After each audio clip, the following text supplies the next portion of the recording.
చిన్న ట్రిక్, ఒకటే ఒక మౌస్ క్లిక్, వందల కోట్ల దొంగతనం, అది కూడా చాలా సీక్రెట్గా, ఎవరికీ తెలియకుండా. అలాగని అతడో పెద్ద హ్యాకర్ కాదు, క్రిమినల్ బ్యాక్గ్రౌండ్ కూడా ఏమీ లేదు. వీడు దొంగేంట్రా బాబు అన్నట్లుంటాడు. ఎవరతను, ఏం చేశాడు, ఎలా చేశాడు, అదే ఈ వీడియోలో చూడబోతున్నాం. ఇంకా మీరు కోకోనట్ ఫోకస్ ఛానల్కు సబ్స్క్రైబ్ కాకపోతే వెంటనే సబ్స్క్రైబ్ అవ్వండి, బెల్ ఐకన్ని ఆన్లో పెట్టండి.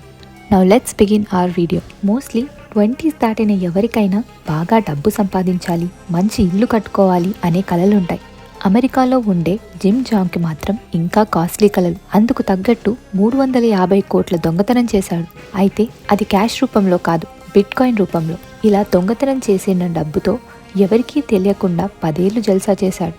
కానీ ఒక్క మిస్టేక్, చాలా చాలా చిన్న మిస్టేక్ అతన్ని పోలీసులకు పట్టించింది. క్రిప్టో కరెన్సీ అనగానే ఫస్ట్ మనకు గుర్తొచ్చేది బిట్కాయిన్. గత కొన్నేళ్లుగా మనం బిట్కాయిన్ గురించి చాలానే వింటున్నాం. చాలా మందికి దీని గురించి తెలుసు. తెలియని వాళ్ళ కోసం చిన్న ఇంట్రడక్షన్. ఆన్లైన్లో మనం ఎవరికైనా మనీ ట్రాన్స్ఫర్ చేయాలంటే మనకు ఒక బ్యాంక్ అకౌంట్ ఉండాలి. వీటిని బ్యాంక్స్ కంట్రోలింగ్, మానిటరింగ్ చేస్తుంటాయి. అవసరమైనట్లుగా రెస్ట్రిక్షన్స్ పెడుతుంటాయి. ఎవరెవరితో ట్రాన్సాక్షన్ చేస్తున్నారు అన్న డీటెయిల్స్ మెయింటైన్ చేస్తుంటాయి. డాలర్ని అమెరికా, రూపీస్ని ఇండియా, ఇలా ఏ దేశం కరెన్సీని ఆ దేశం కంట్రోల్ చేస్తుంటాయి. ఎలాంటి కంట్రోలింగ్ లేకుండా, ఏ దేశం కూడా అదుపు చేయకుండా వచ్చిన కరెన్సీ ఫార్మాటే క్రిప్టో కరెన్సీ. అందులో ఒకటి బిట్కాయిన్. క్రిప్టో కరెన్సీస్ ఎవరి కంట్రోల్లో ఉండవు, ఎవరైనా కొనుక్కోవచ్చు.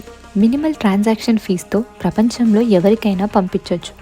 క్రిప్టో కరెన్సీ ట్రాన్సాక్షన్స్ చేయడానికి డిజిటల్ వాలెట్లు కావాలి. బ్లాక్ చైన్ అనే కంప్యూటర్ నెట్వర్క్ ప్రోగ్రామింగ్ మీద క్రిప్టో కరెన్సీ ట్రాన్సాక్షన్స్ స్టోర్ అవుతాయి. ఈ ట్రాన్సాక్షన్స్ని ట్రాక్ చేయడం చాలా కష్టం. అందుకే criminals, drug dealers, terrorist crypto కరెన్సీస్ని వాడుతుంటారు. అందుకే చాలా దేశాలు ఈ కరెన్సీని లీగల్గా అప్రూవ్ చేయడం లేదు. ఇక అసలు స్టోరీకి వద్దాం. ఒకరోజు జిమ్మీ జాంగ్ పోలీసులకు ఫోన్ చేశాడు. తన ఇంట్లో దొంగతనం జరిగిందని, 3 కోట్ల రూపాయల వరకు పోయాయని కంప్లైంట్ చేశాడు. పోలీసులు కూడా ఇన్వెస్టిగేషన్ స్టార్ట్ చేశారు. సీసీ కెమెరా ఫుటేజ్లో మాస్క్ వేసుకున్న ఒక పర్సన్ జిమ్మీ ఇంట్లోకి చొరబడడం రికార్డ్ అయింది. జిమ్మీకి బాగా తెలిసిన క్లోజ్ ఫ్రెండ్స్లోనే ఎవరో దొంగతనం చేసుంటారని పోలీసులకు అనుమానం వచ్చింది. అతడి ఫ్రెండ్స్ని ఇన్వెస్టిగేట్ చేశారు. ఈ ఇన్వెస్టిగేషన్ చేసిన క్రమంలో జిమ్మీ లైఫ్ స్టైల్ గురించి షాకింగ్ విషయాలు పోలీసులకు తెలిసాయి. జిమ్మీ జాంగ్ ఒక college student, age just 26 years. అలాంటి అతను తన ఫ్రెండ్స్ అందరినీ లాస్ వేగస్కి, అది కూడా ఒక ప్రైవేట్ జెట్లో ట్రిప్కి తీసుకెళ్లాడు. అంతేకాదు, ఫ్రెండ్స్ అందరికీ నచ్చింది కొనుక్కోమని తలా 10 లక్షలు పంపాడు. ఇంత డబ్బు అతడి దగ్గరికి ఎలా వచ్చిందని పోలీసులు ఇన్వెస్టిగేషన్ చేయడం స్టార్ట్ చేశారు.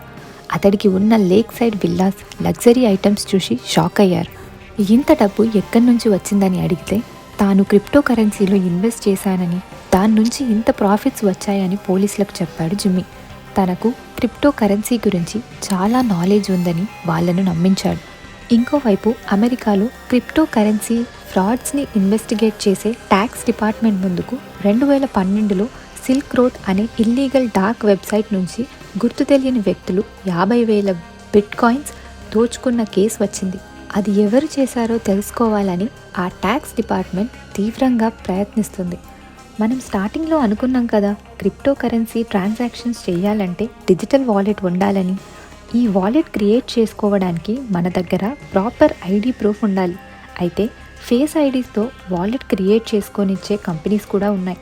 జిమ్మీ జాంగ్ కూడా క్రిప్టో ట్రాన్సాక్షన్స్కి ఇలా ఫేస్ ఐడీస్తో క్రియేట్ చేసిన వాలెట్స్ని వాడేవాడు. కానీ గతంలో జిమ్మీ జాంగ్ ఒక్కసారి పొరపాటున తన అసలు ప్రూఫ్ ఇచ్చిన ఒరిజినల్ వాలెట్ నుంచి $800 క్రిప్టో ట్రాన్సాక్షన్ ఒకటి చేశాడు. ఈ transaction tax department కంటపడింది.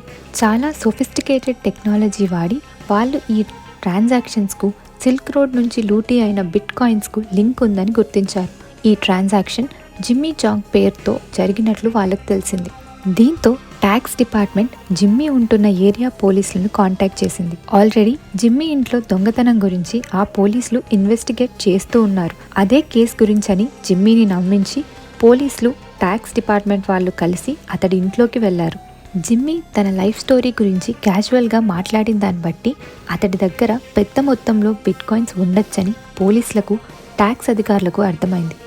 Jimmy crimes prove చేయాలంటే అతడి ల్యాప్టాప్ ఎవిడెన్స్గా కావాలి. అది కూడా ఓపెన్ చేసి అన్లాక్లో ఉండాలి. సో జిమ్మీని మాటల్లో పెట్టి తన ల్యాప్టాప్ని ఓపెన్ చేసేలా చేశారు. అది అన్లాక్లో ఉండగానే ఒక్కసారిగా జిమ్మీని పట్టేసుకొని ల్యాప్టాప్ని కూడా హ్యాండ్ ఓవర్ చేసుకున్నారు. ఆ ల్యాప్టాప్లో ఉన్న ఎవిడెన్స్ చూశాక అతడి దగ్గర ఉన్నది సిల్క్ రోడ్ నుంచి లూటీ చేసిన బిట్కాయిన్సేనని అధికారులు గుర్తించారు. ఇంతకీ సిల్క్ రోడ్ వెబ్సైట్ని అతడెలా లూట్ చేశాడో చెప్పలేదు కదా. సిల్క్ రోడ్ అనేది డార్క్ వెబ్లో ఒక సైట్. డ్రగ్స్ అమ్మకాలు, మర్డర్ కాంట్రాక్ట్స్లకు, ఇల్లీగల్ వెపన్ డీల్స్కి అడ్డ.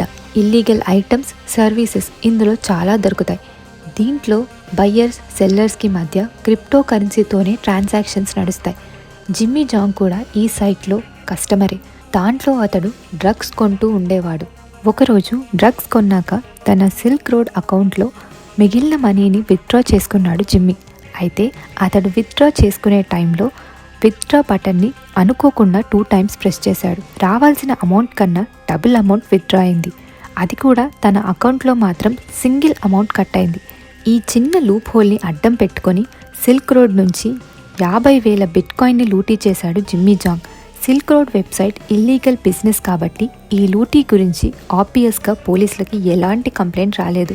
దోచుకున్న డబ్బుతో 10 ఏళ్ళు జల్సా చేసిన జిమ్మీ అందులో కొంత ఎవడో కొట్టేస్తే మూసుకొని ఉండక ఏదో కష్టార్జితం పోయినట్టు పోలీసులను పిలిచాడు. వాళ్ళు తీగలాగారు, డొంక బయటపడింది. కానీ జిమ్మీది సాడ్ లైఫే. అతడికి ఫ్రెండ్స్ ఎవరూ లేరు. ఒక పెంపుడు కుక్క మాత్రమే ఉండేది. అమ్మాయిలను, ఫ్రెండ్స్ని అట్రాక్ట్ చేయడానికి తాను దోచుకున్న డబ్బుల్ని విచ్చలవిడిగా ఖర్చు పెట్టేవాడు. డబ్బులున్నన్ని రోజులు వాళ్ళు కూడా జిమ్మీ చుట్టూ తిరిగారు. పోలీసులకు దొరికిపోయాక అతడి ముఖం కూడా తిరిగి చూడలేదు. జిమ్మీ స్టోరీ మీకెలా అనిపించింది కమెంట్స్లో చెప్పండి. వీడియో నచ్చితే షేర్ చేయండి. Like and subscribe to coconut focus and also tap on the bell icon.